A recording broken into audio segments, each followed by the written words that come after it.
Bismillahirrahmanirrahim. Nah, Assalamualaikum di sana itu warahmatullahi kami wabarakatuh. tuntut supaya bisa mewadahi visi dan misi kita, Sayyidina Maulana yang Muhammadin wa seharusnya ala alihi washabihi ajma'in, visi amma dan misi ba'du. kita di kampus itu Saya untuk nama Zaki Nur Hakim, perkembangan NIM intelektual kepemimpinan, bahkan masa depan 2491024 kadar NU dari gitu Prodi kan. Ekonomi Syariah.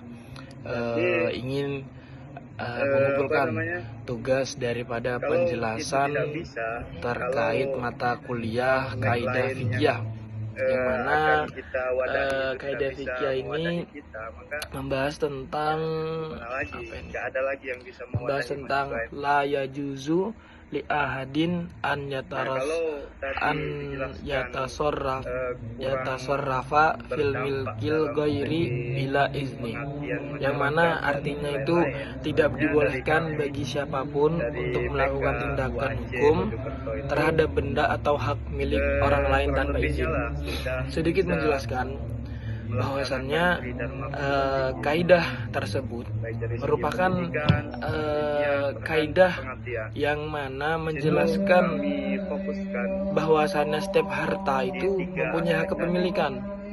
Nah, yang harus dihormati, Terlaksana dengan seseorang itu tidak beberapa boleh rangkaian menggunakan kerja atau menjual ataupun meminjamkan, untuk apalagi menggadaikan barangnya berdampak dan tidaknya itu atau saya haknya, rasa dan mengambil manfaat dari barang milik orang lain tanpa izin pemiliknya. Jadi seseorang itu nggak boleh semena-mena merusak atau menjual atau menggadai barang milik orang lain, karena itu bukan haknya. Dalam Islam sendiri itu sudah dijelaskan, hak itu perlu dijaga. Karena itu tindakan terhadap harta harta orang lain harus berdasarkan izin atau kerelaan antar kedua pihak, antara pemilik dan peminjam, atau ada akad yang sah. Seperti halnya ketika saya meminjam barang kepada teman saya dan teman saya meminjam barang pulpen atau meminjam barang yang lebih umum lagi seperti baju atau sepatu. Saya sudah terdapat akad kesepakatan bahwa saya pinjam ya barangmu untuk dipakai untuk saya kuliah. Sudah ada akad kesepakatan antar dua pihak. Nah, itu jangan sampai terjadinya barang rusak ataupun disalahgunakan barang yang bukan hak milik dari peminjam, karena itu adalah suatu kepercayaan yang diberikan oleh pemilik ke peminjam.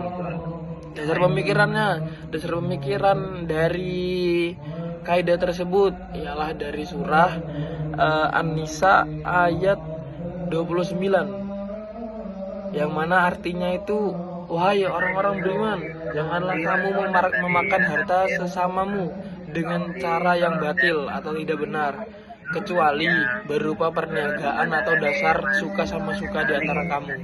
Janganlah kamu membunuh dirimu, sesungguhnya Allah Maha Penyayang kepadamu. Contoh penerapannya kaidah ini untuk dalam sehari-hari.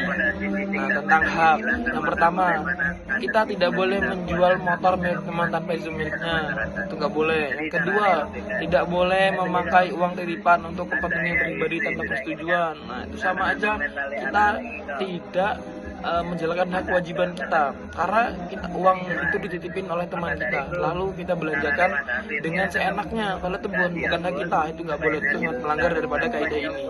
Nah, yang terakhir, yang ketiga, seorang penyewa rumah tidak boleh mengalihkan rumah kepada orang lain tanpa izin pemilik. Nah, misalkan ada seseorang menyewa rumah, lalu rumahnya ini malah dibelikan ke orang lain, nah itu nggak boleh, karena rumah itu masih jatah pesewa rumah, jadi nggak boleh dibelikan ke orang lain. Contoh kaidah lagi, menjual barang orang lain tanpa seizin penjual, seperti yang pertama. Lalu menggunakan uang titipan untuk kepentingan pribadi. Jadi uang titipan itu nggak boleh dipakai buat pribadi, karena itu bukan haknya. Itu sangat melanggar daripada hak kewajiban seorang manusia yang dijelaskan dalam kaidah ini. Oke, mungkin itu saja yang dapat saya sampaikan dari penjelasan kaidah di mata kuliah kaidah fikih. Sekian, terima kasih. Wassalamualaikum warahmatullahi wabarakatuh.